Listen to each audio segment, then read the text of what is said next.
Hello दोस्तों, electrodynamics के second part में आप लोगों का स्वागत है।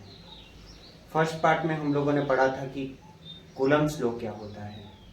ऑब्वियसली हम लोगों को पता है कि अगर कोई प्लस चार्ज और माइनस चार्ज के बीच का डिस्टेंस r12 है, ठीक है, तो उस पर लगने वाला force F12 is equal to K Q1 Q2 upon R12 square होता है, ठीक है। तो इसे कहते हैं कूलम्ब्स लॉ। तो आज हम लोग पढ़ने वाले हैं vector formation of Coulomb's law. Vector यानी कि क्या होता, क्या है ये वेक्टर। तो वेक्टर को गुजराती में और हिंदी में कहते हैं सदिश। सदिश यानी कि जिसकी कोई एक पर्टिकुलर डायरेक्शन है, दिशा है।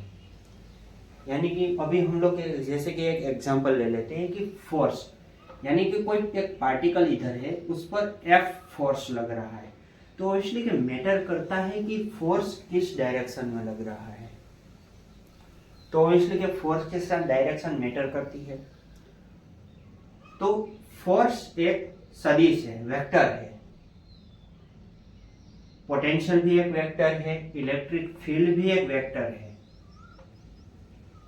वेलोसिटी, कोई ऑब्जेक्ट कितनी वेलोसिटी से मूव कर रहा है, वो भी एक वेक्टर फॉर्मेशन है, क्योंकि कौन सी डायरेक्शन में मूव कर रहा है ये बात भी जरूरी है। और एक्सेलरेशन, जिसे हम लोग कह देते हैं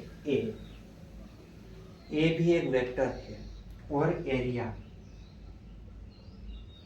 ठीक है। तो ये है एग्जाम्पल है ये वेक्टर्स के। तो आज हम लोग पढ़ने वाले हैं vector formation of Coulomb's law के बारे में, ठीक है। अभी मान लीजिए कि कोई चार्ज, जिसे हम लोग कह देते हैं Q1, वो यहां पे खड़ा है और ठीक उसकी R12 दूरी पर एक दूसरा चार्ज है, जिसे हम लोग कह देते हैं Q2, ठीक है। और ये है हमारा ओरिजिन O, यानी कि हम जहां खड़े खड़े देख रहे हैं कि ये दोनों चार्ज आपस में कर क्या रहे हैं, इन दोनों के बीच का कनेक्शन हम लोग देख रहे हैं इधर खड़े खड़े, ठीक है। ये है हमारी एक्स एक्सिस और ये है हमारी वाई एक्सिस, ठीक है। और ओरिजिन से Q1 का डिस्टेंस है R1, ठीक है। और Q2 का डिस्टेंस है R2। क्लियर हो गई ये बात, ठीक है। तो हम लोगों को ट्रिगोनोमेट्रिक्स के रूल्स के हिसाब से पता होना चाहिए कि R12 कितना होता है। R12, ठीक है।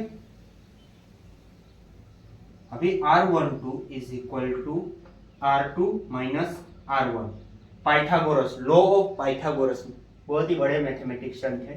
कौन थे या मुझे पता नहीं, अब तक किसी को भी पता नहीं, बहुत बहुत सालों पहले हो गए थे। उन्होंने ये लॉ दिया था, ठीक है, पाइथागोरस लॉ। तो पाइथागोरस लॉ के हिसाब से हम लोग अगर देखें तो R12 is equal to Q is equal to R2 minus R1 होता है, ठीक है। अभी हम लोग यहाँ पे ये जो R2 दिख रहा है उसको बाहर निकाल लेते हैं। तो R2 is equal to R12 plus R1, ठीक है, ये हो गया।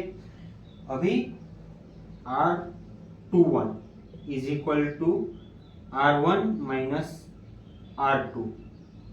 ये बात आप लोगों को समझ में आ गई, ठीक है।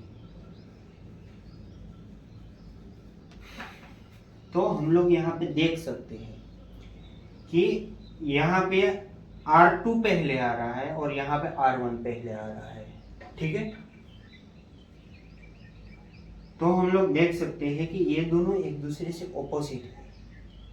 ये R12 इज इक्वल टू यहाँ से यहाँ का डिस्टेंस और R21 यानी कि यहाँ से यहाँ का डिस्टेंस पता है, यहाँ से अहमदाबाद जाए या फिर अहमदाबाद से यहाँ है, दोनों का मतलब तो सेम ही, लेकिन हम लोग बात वेक्टर की कर रहे हैं। तो वेक्टर यानी कि यहाँ से यहाँ की डायरेक्शन यानी कि इस ओर की डायरेक्शन, ठीक है, और ये है इस ओर की डायरेक्शन। यह बात आप लोगों को क्लियर कर देता हूँ। तो ऑब्वियसली तो हम लोग देख रहे हैं कि इन दोनों के बीच में साइन एकदम चेंज हो जाता है, यानी कि इन दोनों के बीच का रिलेशन साइन के द्वारा ऑपोजिट है। कैसे समझाता हूँ आप लोगों को, R12 is equal to minus R21, ठीक है, यह बात आप लोगों को समझ में आ गई। अभी हम लोग देखते रहे, सॉरी यहाँ पे माना, ठीक है। तो यहाँ पे हम लोग एक बात क्लियर कर देता, आप लोगों को ने 11th में पढ़ा ही होगा कि R12 cap is equal to मानांक R12 अपन R12 वेक्टर, ठीक है, ये बात आप लोगों को पता ही होगी। और यहाँ पे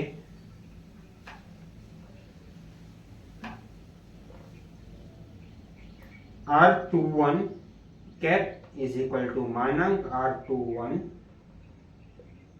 अपन वेक्टर R21,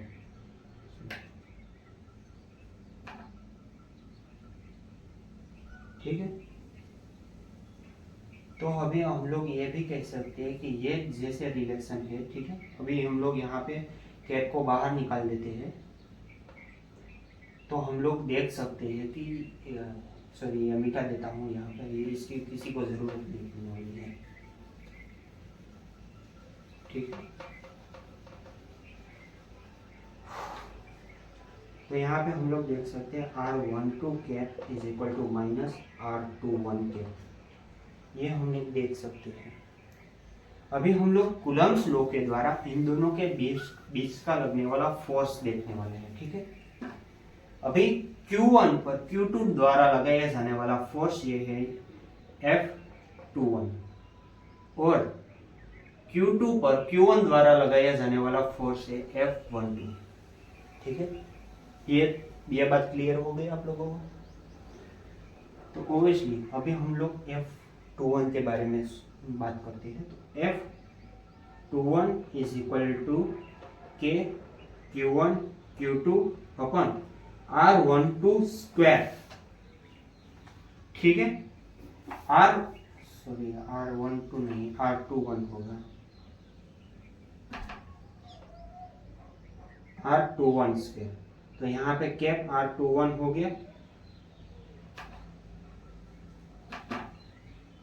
21, ठीक है। तो ये हो गया Q1 पर Q2 द्वारा लगाया जाने वाला फोर्स। समझ में आ गई ये बात आपको। अभी हम लोग बात करते हैं F12 के बारे में। तो F12 is equal to K Q1 Q2 upon R12 square, ठीक है। और यहाँ पे कैप R12। अभी यहाँ पे दोनों कैप की वैल्यू हम लोग डाल देते हैं, is equal to K Q1 Q2 upon R12 square मानांक R12 अपन वेक्टर R12,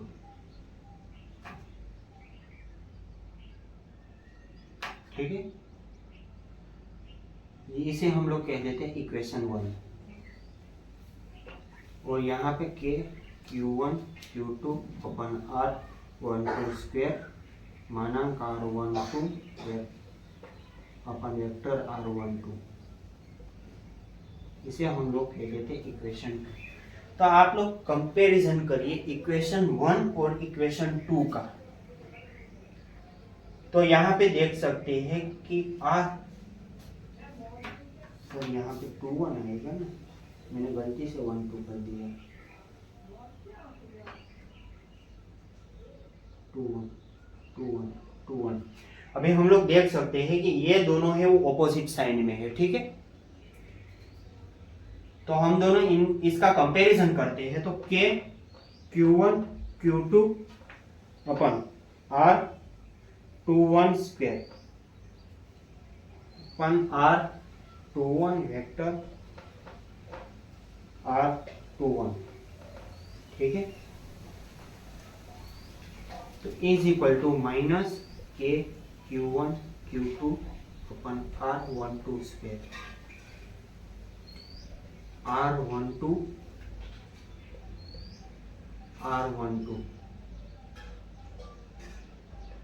ठीक है। यहाँ पे ये दोनों एकदम ऑपोजिट है, तो इसका मतलब क्या है, ये दोनों की साइन एकदम अलग अलग है।